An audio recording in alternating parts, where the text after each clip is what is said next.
우리는 오늘 이 요나서 마지막 장에서 말로 닿을 수 없는 하나님의 자비하심과 또 이에 극명하게 대비되는 지극히 이기적인 한 사람 요나의 모습을 우리가 보게 됩니다.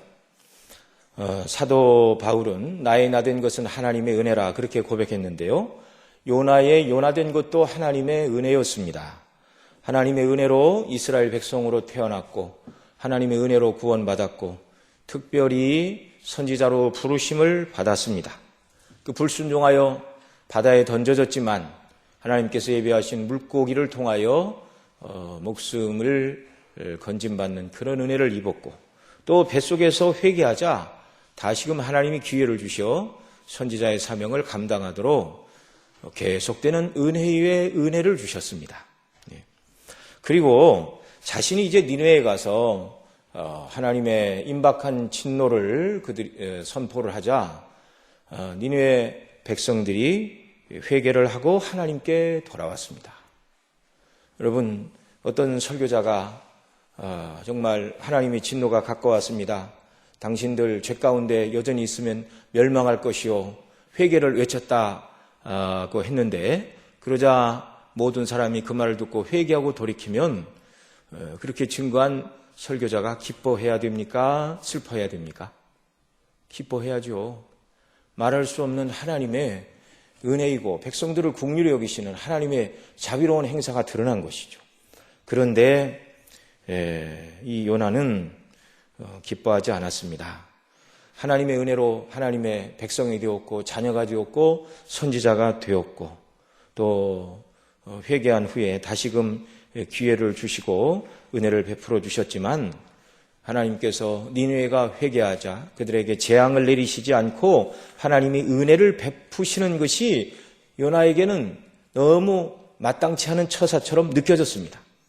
요나가 볼 때 그것은 하나님의 잘못하시는 일이다 그 말이죠.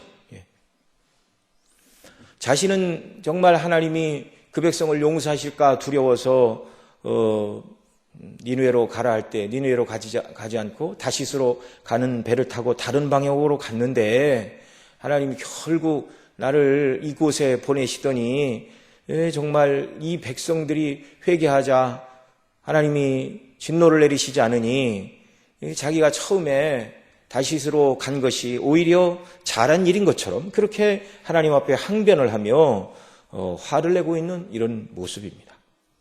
요나가 왜 그랬을까? 이것을 생각하기 전에 먼저 저와 여러분은 이것이 바로 우리 자신의 이야기라는 것을 생각을 해야 됩니다. 우리 자신은 무한히 거룩하시고 의로우신 하나님 앞에서 그 하나님을 닮아 얼마나 거룩하고 의로웠는가 이거 생각을 해봐야 되죠. 또 사랑과 자비에 충만하신 긍휼에 풍성하신 하나님의 자녀라 그렇게 말하면서도 우리가 같은 믿음의 성도와 또 우리가 신앙의 모범을 보여야 될 믿지 않는 불신자들 앞에서 얼마나 하나님의 사랑과 긍휼하심을 드러내고 나타냈는가 이걸 한번 생각을 해봐야 되는 것이죠. 이것을 생각할 때 요나 선지자가 참 잘못했네 요나는 너무했네 그렇게만 말할 수 있는 것이 아니라 때때로 이 요나의 모습이 바로 저 자신의 모습이요 때때로 우리의 모습이라는 것을 발견하게 된다는 사실입니다. 자, 그런 면에서 요나 선지자의 부족하고 연약한 점을 살펴보는 것은 우리 자신을 더 잘 살펴보기 위함인 것이죠. 자, 먼저 요나서를 볼 때 이 선지자의 서로 다른 모습을 우리가 발견하는데요. 그가 알고 있는 하나님과 그 하나님에 대한 태도가 서로 달랐다는 사실을 우리가 성경을 통해 확인할 수 있습니다. 요나가 이해한 하나님은 어떤 분이시죠? 1장 9절 앞부분에 보면 선원들에게 하나님에 대하여 이렇게 말합니다. 나는 여호와 하나님을 경외하는 자인데 내가 섬기는 하나님은 바다와 육지를 지으신 하늘의 하나님 여호와시다. 이렇게 말합니다. 하나님을 하늘과 바다와 육지를 지으신 분으로 말하면서 자신은 나는 그 여호와 하나님을 경외하는 자다 이렇게 말하고 있죠. 하나님을 경외한다 말하면서 니느웨로 가지 않고 다시스로 가는 배를 탔습니다. 그러니까 말로는 경외하지만 행실로는 하나님을 경외하지 않는 삶을 살았다는 말이죠. 물론 요나가 하나님을 때때로 경외한 것은 사실이었을 것입니다. 하나님의 모든 말씀을 처음부터 끝까지 다 거역하거나 다 받아들이지 않거나 다 외면한 것은 아니었을 것입니다. 그러나 요나의 경우에는 하나님의 말씀 또 하나님의 뜻 이런 것들을 생각해 볼 때 자기 생각에 맞으면 순종하고 자기 생각과 들으면 순종하지 않았다는 것이죠. 이것은 하나님을 경외하는 태도가 아닙니다. 자기 뜻에 맞을 때만 하나님을 경외하고 하나님을 두려워하고 하나님을 사랑하고 하나님을 신뢰하고 자기 뜻에 합당할 때만 하나님께 복종을 한다면 그것은 하나님의 종으로서의 신분을 망각한 것입니다.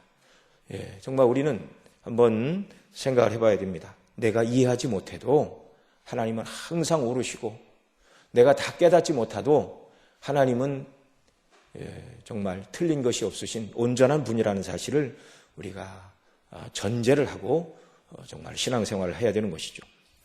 또 바닷속에 던져진 후에는 물고기 뱃속에서 고통을 당하면서 기도하지요. 하나님께서는 구원의 하나님이시며 부르짖는 자의 기도를 들으시는 하나님이라 이렇게 고백을 합니다. 정말 맞는 말이죠. 하나님은 구원의 하나님이시고 부르짖는 자의 기도를 들으시는 긍휼에 풍성하신 하나님이십니다.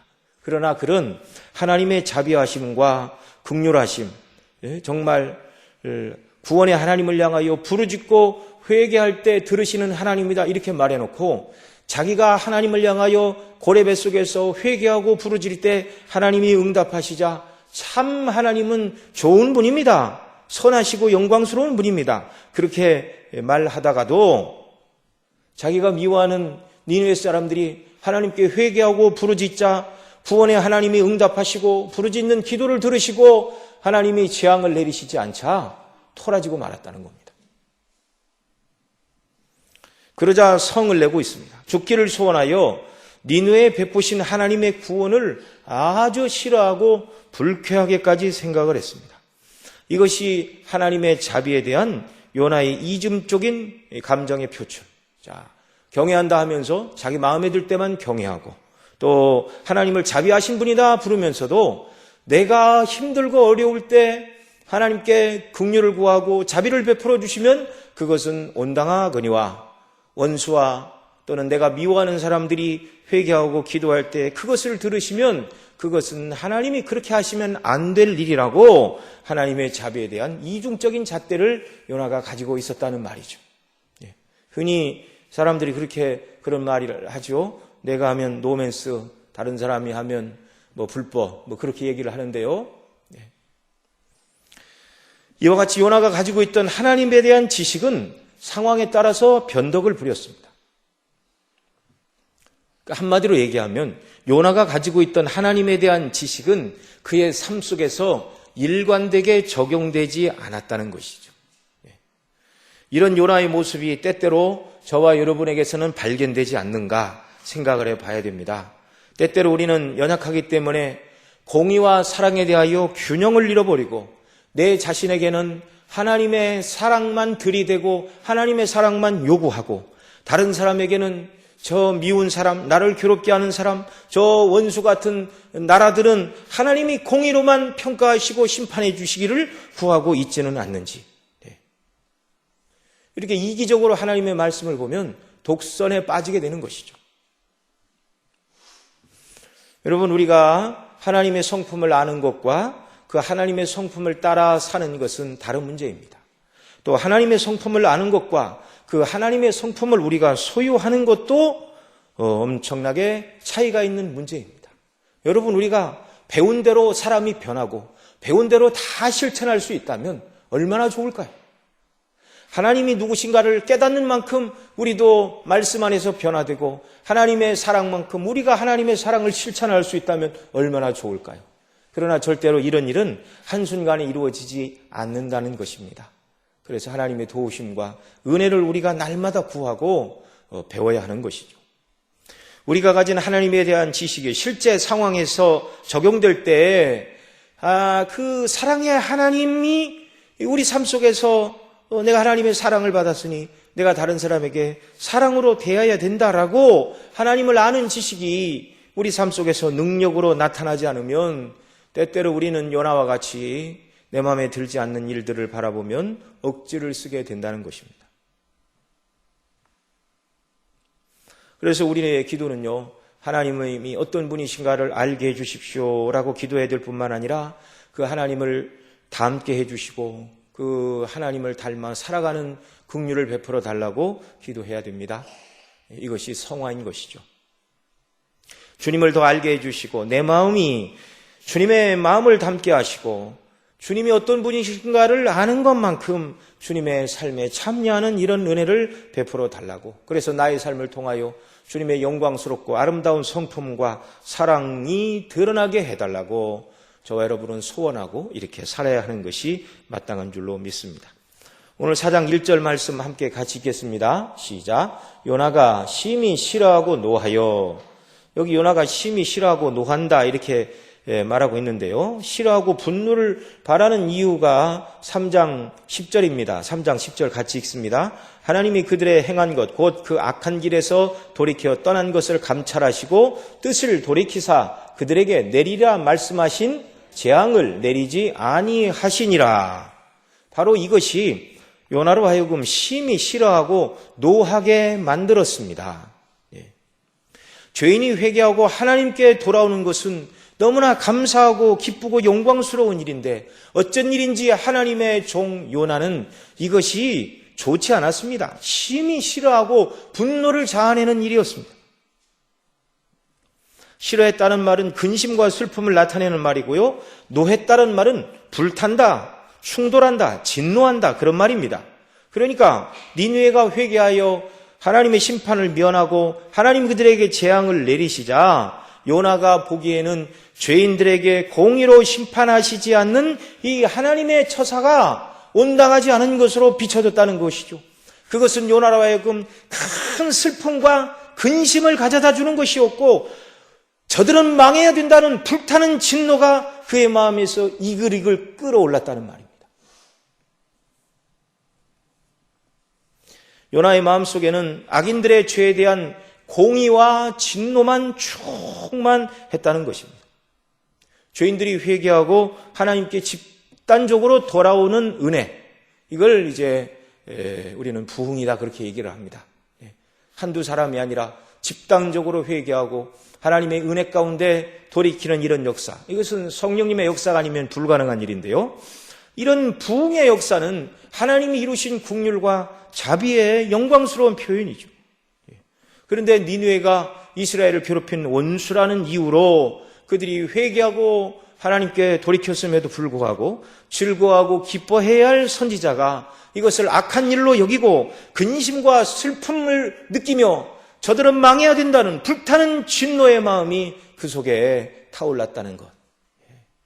이것은 절대로 하나님의 마음과 요나의 마음이 같지 않았다는 것을 보여주는 것입니다. 여러분, 성경을 보면 때때로 하나님의 신실한 믿음의 사람들도 하나님의 마음을 다 이해하지 못할 때가 있었고 심정을 헤아리지 못할 때가 있었습니다. 이스라엘 애굽에서 인도하여낸 민족의 영도자 모세도 사역을 감당하다가 낙심하는 일이 있었습니다. 민수기 11장에 보면 이스라엘 백성이 광야길이 험하고 또 먹을 것이 만나 외에 다른 것이 없자 탐욕을 부르며 누가 우리에게 고기를 주어 먹게 할꼬 애굽에서 값없이 생선과 외와 부추와 수박과 마늘과 파를 먹었도다라고 원망을 시작하였습니다. 그러자 백성들의 온 가족들이 각기 장막문에서 슬피 우는 것을 모세가 보았습니다. 종살이하는 그들을 하나님이 구원해 주셨고 적과 꿀이 흐르는 가나안 땅을 향하여 가고 있는데 길이 험하다는 이유로 애굽의 고깃가마 곁에 고기를 먹던 그 고기를 지금 먹지 못한다는 이유로 그들이 낙심하며 울고 절망할 때 하나님은 진노하셨고 이 소리를 들은 모세도 낙심하여 하나님께 이렇게 항변을 합니다. 주께서 어찌하여 종을 괴롭게 하십니까? 어찌하여 나로 주의 목전에 은혜를 입게 아니하시고 이 모든 백성을 내게 맡기사 나로 그 짐을 지게 하시나이까? 이 모든 백성을 내가 잉태하였나이까? 내가 어찌 그들을 생산하였기에 주께서 나더러 양육하는 아비가 젖먹는 아들을 품듯 그들을 품에 품고 주께서 열조에게 명하신 땅으로 가라 하시나이까? 모세의 심정이 일견 이해가 되죠. 그러나 죽을 자들을 구원해내시고 영광스러운 하나님의 백성으로 삼아주신 것, 지옥 갈 죄인을 구원해 주신 그 은혜를 우리가 진실로 깨닫고 그 은혜에 감사한다면 하나님이 우리를 어떤 자리에 두시든 어떤 어려움을 겪게 하시든 절대로 불평할 수 없는 존재가 저와 여러분임을 믿으시기 바랍니다. 이 모든 백성에게 내어줄 고기를 내가 어디서 얻겠습니까? 그들이 나를 향하여 울며 가로되 우리에게 고기를 주어 먹게 하라 온즉 책임이 심히 중하여 나 혼자는 이 모든 백성을 질 수 없나이다. 모세는 많은 일에 지치고 더 이상 버틸 힘이 없을 때 하나님께 은혜를 달라고 기도했죠. 그때 하나님께서 장로 70명을 세우라, 그리고 그들로 하여금 모세를 돕도록 하셨고 정말 새 힘과 은혜를 부어주셨습니다. 여러분, 때때로 우리가 정말 믿음의 길에서 다 이해하지 못하는 그런 일들을 만날 때 정말 하나님 앞에 기도하여 도우심과 은혜를 구하는 역사가 우리에게도 있기를 바랍니다. 또 엘리야는 이스라엘 백성 중에 바알 신을 섬기는 이 바알의 제사장과 갈멜산 꼭대기에서 대결을 해 하나님께서 정말 엘리야가 드리는 제물을 불로써 화답하심으로 말미암아 여호와만 살아계신 하나님이요 바알은 우상에 불과하다는 것이 증명이 되었습니다. 그래서 이 엘리야가 이 바알의 제사장 450명을 다 기손 강가에서 처단을 하고 그 다음에 굉장한 기대감을 가졌죠. 이제는 바알의 선지자들이, 바알의 제사장들이 다 없어졌으니 백성들이 회개하고 하나님께로 돌이키는 영적인 회복과 부흥이 오리라. 굉장한 기대감을 가지게 되었습니다. 그런데 바알의 제사장이 죽었다는 소식을 아합의 왕의 왕비인 이세벨이 듣고 말하죠. 내일 이맘때 너도 내가 죽인 자들 중에 하나같이 되리라는 이 이세벨의 협박을 받고 광야로 들어가 하룻길을 걷고 노뎀나무 아래서 죽기를 구하였습니다. 불신앙과 맞서 싸워 큰 승리를 거둔 것 같은데, 그런데 그것이 승리가 아니라 계속되는 생명에 대한 위협, 백성들이 하나님께로 일시에 돌아올 줄 알았는데 부흥은 일어나지 않고 위협은 계속되자 큰 낙심과 낭망을 당했다는 말이죠. 그러자 이 엘리야는 죽기를 구했습니다. 여러분, 때로 하나님을 섬기며 나아가다가 어려움과 고난을 만날 때 혹시 여러분들은 그런 생각 안 하십니까? 아이고, 하나님이 빨리 천국으로 데려가셨으면 좋겠다. 아무도 안 하셨나 보네요. 칼빈의 설교집을 이렇게 쭉 읽다 보니까 그런 표현이 있더라고요. 우리는 연약해서 힘들고 어려운 일을 만나면 하나님 빨리 천국으로 갔으면 좋겠습니다, 그렇게 말하는데, 만약에 하나님께서 그런 성도의 기도에 응답을 하셨으면 이 땅에 살아남아 있을 성도는 하나도 없다고 설교를 했더라고요.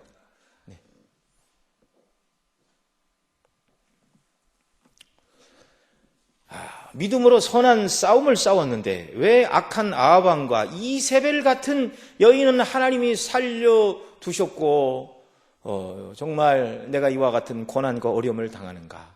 한편으로 엘리야는 이해하기가 어려웠을 것입니다. 그때도 하나님은 세미한 음성 가운데 엘리야를 만나주시고 다시 힘을 주십니다. 하나님과 만나는 그 시간을 통하여 엘리야는 위로를 얻고 다시금 마음의 힘을 얻어 하나님의 명하신 일들을 감당할 수가 있었습니다. 여러분, 우리가 연약해서요, 하나님의 계획과 섭리와 뜻을 정말 다 헤아리지 못하는 연약함이 우리에게 있다는 것을 우리가 인정을 해야 되고요, 정말 길이 참고 은혜 주시는 하나님의 도우심을 구하는 일들이 우리에게 있어야 됩니다. 누가복음 15장에 보면 흔히 말하는 탕자의 비유가 기록되고 있는데, 집 나갔다 둘째 아들이 돌아오자 아버지가 그 아들을 위하여 살찐 송아지를 잡고 잔치를 벌였습니다. 큰아들이 이 소식을 듣고, 아니 이게 무슨 소린가? 우리 집에서 이게 잔치 소리가 안 나고 이게 무슨 일인가? 그러자 종들이 얘기하죠. 이랬던 둘째 아드님이 돌아오셨습니다. 주인님의 동생분이 돌아오셔서 주인께서 정말 큰 어르신께서 소를 잡고 동생을 위하여 잔치를 지금 벌이는 소리입니다. 그 말을 듣고 아버지를 향하여 말하죠.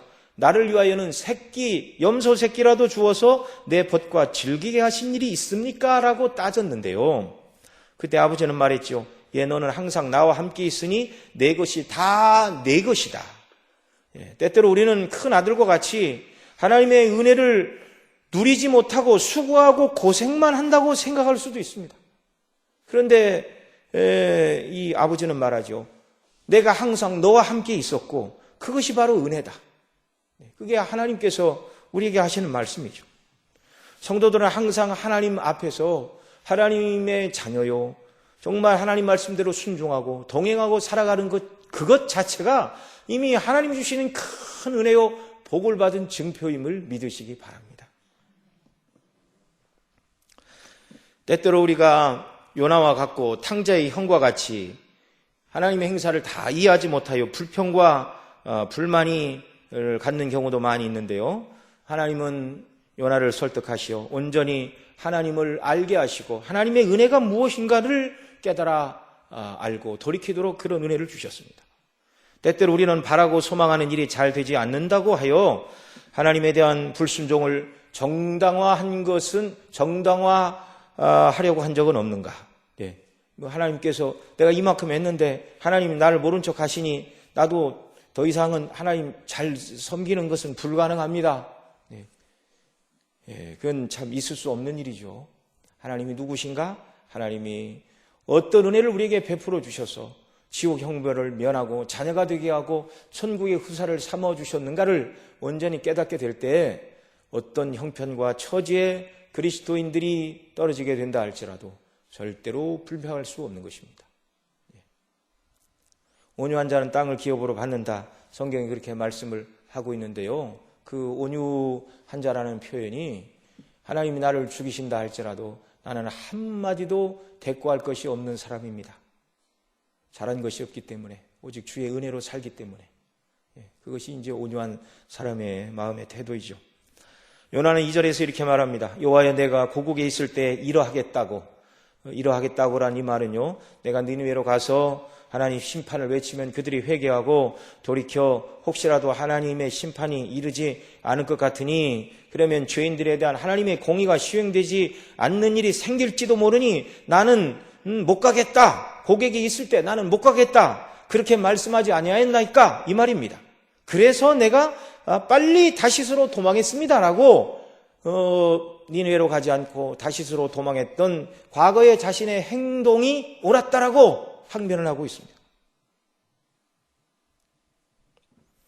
이렇게 악한 니느웨 사람들이 회개하여 심판을 면하는 일을 내가 미연에 방지하기 위하여 니느웨로 가지 않고 다시스로 갔는데 결국 하나님이 나를 바다에 던지게 하시고 물고기 뱃속에 집어넣으시더니 결국 니느웨로 나를 보내시더니 결국 보십시오. 하나님, 내가 가장 싫어하고 염려하던 바로 그 일이 지금 일어나지 않았습니까? 저는 이 니느웨 백성들이 하나님의 재앙을 당하지 않는 이 모습을요 볼 수가 없습니다. 악인이 멸망하기를 나는 보기를 원하고 악인이 멸망당하지 않으니 내 속에서 이 분노가 끓어오르고 있습니다. 지금 이렇게 말하고 있는 것입니다. 이것이 연약한 인생이죠. 우리도 하나님의 뜻이 이루어지는데 하나님의 뜻은 이루어졌는데 나의 뜻이 이루어지지 않는다고 의기소침해 하지는 않는가. 만일 그런 때가 있다면 얼른 돌이켜야 할 것입니다. 세례 요한은 그런 면에서 저와 여러분의 신앙의 본보기가 됩니다. 그는 뭐라고 그러죠? 감옥에 갇혀서 죽을 날을 기다리고 있고 많은 사람이 예수님에게 간다 이렇게 말하고 있습니다. 근데 예수님을 증거했던 그 세례 요한을 예수님이 감옥에서 빼내주시지는 않습니다. 그리고 자기가 왔던 그 모든 사람들이 다 예수님께로 가는 그런 모습을 봤어요. 그런 모습들을 제자들이 이야기를 하자 한마디로 정리를 하죠. 그는 흥하여야 하겠고 나는 쇠하여야 하리라. 예수님은 흥해야 되고 나는 쇠해야 한다. 나는 아무것도 아니니 주님만 높아지면 된다. 이것이 세례 요한의 신앙이고 이것이 하나님이 기뻐하시는 참된 믿음의 성도들의 모습인 줄 믿습니다. 요나 4장을 말씀을 통하여 우리는 하나님의 마음을 알고 또 그 마음을 우리에게도 부어 달라고 기도하고 간구해야 됩니다. 4절에서 여호와 하나님께서 요나에게 물으시죠. 여호와께서 이르시되 너의 성냄이 어찌 합당하냐 이렇게 물으십니다. 이런 요나에게 하나님은 이제 박농쿨을 통하여 요나의 잘못됨을 깨닫게 하시는데요. 요나가 성에서 나가 그 성 동편에 앉되 거기서 자기를 위하여 초막을 짓고 그 그늘 아래 앉아서 성읍이 어떻게 되는 것을 보려 하니라. 6절 같이 읽습니다. 하나님 여호와께서 박농쿨을 준비하사 요나 위에 가리우게 하셨으니 이는 머리를 위하여 그늘이 지게 하며 그 괴로움을 면케하려 하심이었더라. 요나가 박농쿨을 인하여 심히 기뻐하였더니. 그리고 7절 하나님이 벌레를 준비하사 이튿날 새벽에 그 박농쿨을 씹게 하심에 곧 시드니라. 해가 뜰 때에 하나님이 뜨거운 동풍을 준비하셨고 해는 요나의 머리에 쬐매 요나가 혼곤하여 스스로 죽기를 구하여 가로되 사는 것보다 죽는 것이 내게 나으니이다. 혼곤하다 그 말은 기절할 지경에 이르렀다 그 말입니다. 그리고 하는 말이 사는 것보다 죽는 것이 내게 나으니다. 한낮의 뜨거움을 잠시 막아줄 자기를 위한 박농쿨을 아끼고 사랑하며 기뻐하다가 박농쿨이 이제 벌레가 씹어 시들고 햇빛에 내리쬐자 사는 것보다 죽는 것이 낫다. 그렇게 말하고 있습니다. 박농쿨을 그렇게 아끼는 요나였지만 니느웨 사람들의 생명은 하나도 귀하게 여기지 않고 있습니다. 이 요나를 찾아가서 하나님이 말씀하시죠. 9절 같이 읽습니다. 하나님이 요나에게 이르시되 내가 이 박농쿨로 인하여 성냄이 어찌 합당하냐. 그가 대답하되 내가 성내어 죽기까지 할지라도 합당하니이다. 그러자 하나님이 계속 말씀하시죠. 여호와께서 가라사대 내가 수고도 아니하고 배양도 아니하였고 하룻밤에 났다가 하룻밤에 망한 이 박농쿨을 내가 아꼈거든. 하물며 이 큰 성읍 니느웨에는 좌우를 분별하지 못하는 자가 12만여 명이요 육축도 많이 있나니 내가 아끼는 것이 어찌 합당치 아니하냐. 하나님은 박농쿨과 니느웨를 비교하심을 통하여 자기 중심적으로 세상을 판단하고 이기적으로 살아가는 요나가 합당치 않다는 것을 드러내 주셨습니다. 그러자 더 이상 요나는 어떤 말로도 하나님께 대꾸할 말이 없었습니다. 여러분, 우리가 성경을 읽고 또 성경 구절을 암송하고 교리를 깨닫고 하나님을 알아가는 것 매우 중요합니다. 그러나 우리가 하나님을 아는 것에 그치지 않고 하나님을 아는 지식이 우리 인격 속에 이것이 인격 속으로 이 하나님의 말씀이 하나님을 아는 지식이 우리 가운데 몸으로 체득이 되고 삶 가운데 하나님의 이 놀라운 지식이 드러나는 일들이 우리에게 있어야 하는 것이죠. 말씀을 배우고 받되 내가 좋아하고 내 마음에 드는 말씀만 찾아 듣고 읽으려서는 안 되는 것이죠. 하나님의 말씀이 우리 심령에 이르러서 정말 좋은 말씀만 들어오고 또 우리에게 약이 되는 쓴 말씀은 우리가 받아들이지 않는다면 말씀의 왜곡 현상이 일어나게 되는 것입니다. 절대로 어떤 경우라 할지라도 하나님의 뜻과 말씀에 다투는 자들이 되지 말아야 됩니다. 거룩하시고 사랑이시고 완전한 의 가운데 계신 그 하나님만이 오직 유일한 의이고 사랑이고 진리이고 표준이시고 가장 정당하시고 어느 때든지 옳으신 분이십니다. 하나님께 우리 자신을 일치시켜야 하는 것이죠. 그러니 우리는 주님께 나가서 세상을 향한 죄인을 향한 하나님의 마음을 갖게 해달라고 기도해야 마땅합니다.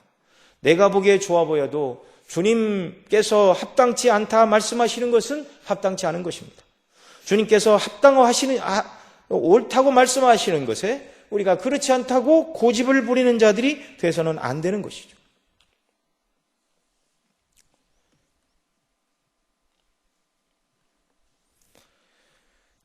정말 우리가 하나님의 말씀을 귀하게 여기고 어느 말씀이든지 말씀대로 순종하고 즐겁게 따라갈 그런 마음을 달라고 간구를 해야 됩니다. 우리에게 이런 은혜가 없다면 나 자신이 하나님께 받은 은혜는 망각하고 다른 사람들을 대할 때 우리가 율법의 눈으로만, 율법의 기준으로만 다른 사람들을 대하게 되는 것입니다. 원수를 내 몸과 같이 살아가라는 말씀은 구호에 지나지 않는 것이죠. 여러분, 원수를 내 몸과 같이 사랑하라. 그런데 때때로 우리가 입으로는 원수를 내 몸과 같이 사랑하라 말씀하셨습니다. 그렇지만 실제 삶 속에서는 원수는 여전히 미운 사람이죠. 이 하나님의 말씀에 우리가 일치되는 사람이 되도록 은혜를 간구해야 되는 것입니다. 그러기 위해서는 우리 힘만으로 되는 것이 아니라 주님의 십자가를 날마다 붙들어야 되고 하나님의 성령의 인도하심을 받아야 됩니다. 사도 바울은 갈라디아서 5장 16절에 성령을 따라 행하라 이렇게 말하고 있는데, 성령께서 저와 여러분을 변화시켜 주시고 새롭게 하여 주시지 않으면 하나님의 말씀대로 살아갈 힘도 없고 능도 없는 것이죠. 하나님의 은혜 안에서 성령의 인도하심 가운데 행하지 않으면 내 눈에 들보는 보지 못하고 남의 눈에서 티만 찾게 되는 것입니다. 하나님은 구원받기에 전혀 적당하지 않은 부적당한 자, 무자격자들을 위해 하나님 아들을 보내셨는데, 그 부적당하고 무자격자가 다른 데 사는 누구가 아니라 바로 우리 자신임을 우리가 알아야 됩니다. 9절에서 하나님은 요나에게 물으셨죠. 내가 박노클로 성냄에 합당하냐? 성내어 죽기까지 할지라도 합당합니다. 그러자 10절에 말씀하시죠. 내가 좌우를 분별치 못하는 12만여 명의 사람과 육축을 아끼는 것은 더 합당하다. 하나님의 공의로 볼 때 저와 여러분은 한 사람도 공의의 기준으로만 보면 합당한 사람은 아무도 없습니다. 하나님의 공의로 볼 때는 모두가 다 진노를 받아 지옥 형벌에 떨어져야 마땅한 죄인들일 뿐이었습니다. 오직 하나님께서 그리스도 안에서 우리에게 긍휼을 베풀어 주시어 우리가 받아야 될 죄에 대한 모든 심판과 진노를 예수님이 다 담당해 주셨습니다. 주님이 우리를 대신하여 하나님의 공의의 율법에 완전한 의를 행하셨습니다. 율법을 완전히 지켜주셨고, 예수님 믿을 때 그 율법을 지킨 예수님의 의가 우리 것이 되고, 우리 죄를 지고 죄값을 해결하신 그 의를 역시 하나님이 우리 것으로 여겨주시는 이 은혜의 방식으로만 우리가 구원을 받는 것이죠. 우리 주 예수님은 성경에 보면 백성들이 목자 없는 양처럼 유리하는 그들을 볼 때 민망히 여기셨다 이렇게 말씀하고 있는데요. 목자 없는 양, 그러니까 하나님의 품을 떠나서 어디가 길인지 알지 못하고 방황하는 그런 양떼들을 말하는 것입니다. 그들을 볼 때 우리 주님은 민망히 여기셨습니다. 영어로는 컴패션이라는 단어를 썼는데요, 측은히 여기는 마음이죠. 그러나 그 본래의 뜻은 정말 애간장이 타는 아픔을 주님이 느끼셨다는 뜻입니다. 하나님을 떠나 죄에서 방황하고 지옥을 향하여 달려가는 영혼들을 우리 주님이 보실 때 민망히 여기셨습니다. 측은히 여기셨습니다. 불쌍히 여기셨습니다. 그 영혼들이 지옥에서 망하고 고통받는 것을 우리 주님은 너무 가슴 아프게 여기셨습니다. 그것이 자신을 십자가에 내어주신 예수님의 십자가의 희생과 사랑으로 드러난 것이죠. 공의의 논리만으로 하나님께서 저와 여러분 같은 죄인을 구원하시는 것은 도무지 설명할 수가 없는 것입니다. 오직 하나님의 공의를 만족해 하는 하나님의 사랑, 이 사랑이 예수님 안에서 저와 여러분 모두에게 부어진 것이죠. 그래서 저와 여러분은 하나님의 사랑에 빚진 자요, 그리스도의 은혜에 빚진 자입니다. 그래서 우리는 늘 하나님 앞에 감사할 수밖에 없고, 정말 하나님께서 나 같은 죄인을 구원해 주셨다. 지옥 가야 마땅한 나를 구원해 주셨다. 나는 무자격자인데 주님의 은혜로만 구원을 받았다. 이 시각으로 다른 사람을 보게 되면 모든 사람이 귀한 것이고요. 나 자신의 죄와 흉악함을 바라보면 그 어떤 사람도 하나님이 구원하지 못할 사람은 아무도 없는 것입니다. 이 하나님의 긍휼의 마음, 불쌍히 여기시는 이 주님의 마음을 우리가 바라보고 믿음 안에 있는 사람들을 더욱더 사랑하고, 예수님 밖에 있는 불신자들, 특별히 우리에게 예수 믿는다고 정말 박해를 가하는 사람들이 있다면 예수님이 목자 없는 양들을 민망히 여기신 것처럼 우리가 그들의 영혼을 불쌍히 여기는 마음을 달라고 기도하고 그들을 위해 기도하고 예수님을 증거하고 나타내는 일들이 우리에게 있어야 할 것입니다. 이런 은혜 우리 모두에게 더하여 주시기를 바랍니다. 기도하시겠습니다. 사랑하시는 아버지 하나님, 누가 하나님의 긍휼하심을 입기에 합당한 사람이 어디 있습니까? 하나님의 구원을 받기에 합당한 사람이 어디 있고, 행위로만 볼 때 하나님의 자녀가 되기에 합당한 사람이 어디 있습니까? 다 무자격자인 저희들, 부적격자인 저희들, 하나님께서 긍휼히 여겨주시고 불쌍히 여겨주셔서 우리가 받아야 될 모든 죄에 대한 형벌과 심판을 예수님 대신 다 담당하시고, 다만 예수님 믿을 때 우리의 죄를 예수님에게 옮기시고 예수님의 의를 우리에게 옮겨주시는 이 전가의 위대한 교리로 우리를 의롭다 하시고 자녀 삼으시고 거룩한 천국의 백성 삼아주시니 감사합니다. 날마다 이 하나님의 마음을 우리가 알게 하시고 하나님의 마음을 가슴에 품고 죄인을 불쌍히 여기시고 긍휼히 여기시는 하나님 앞에 합당한 인생이 하나도 없는데 우리를 합당한 자로 그리스도 안에서 받아주신 그 은혜와 사랑을 인하여 하나님을 찬미하며 정말 주님을 닮게 하시고 하나님의 마음을 품고 죄인들을 위하여 기도하며 섬기며 복음을 증거하는 역사가 우리 삶 가운데 넘쳐나도록 긍휼을 덧입혀 주옵소서. 이 모든 말씀 우리 구주 예수님의 이름으로 기도드리옵나이다.